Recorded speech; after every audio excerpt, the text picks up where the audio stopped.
Seja bem-vindo ao canal Flávio Bandeira. Vou fazer um teste no motor diesel de Scania. Verificar o nível do óleo, tá ok.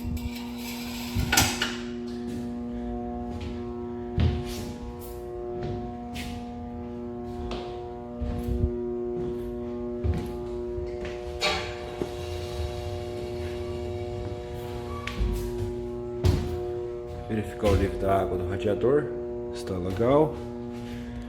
Bateria tá com carga, não tá com nenhum vazamento no local.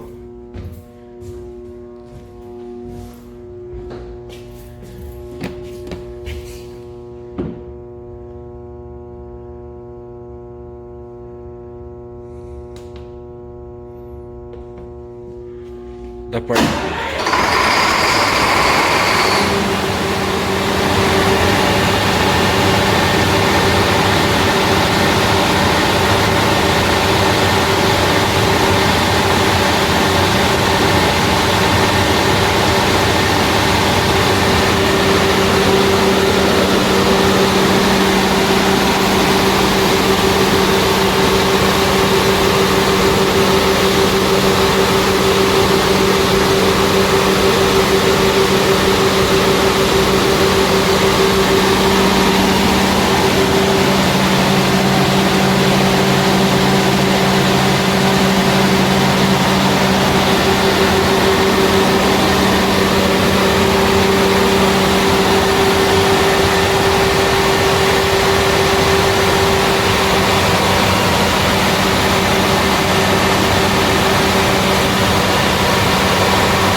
quem gostou, dá aquele like aí, se inscreva no canal, a gente sempre está mostrando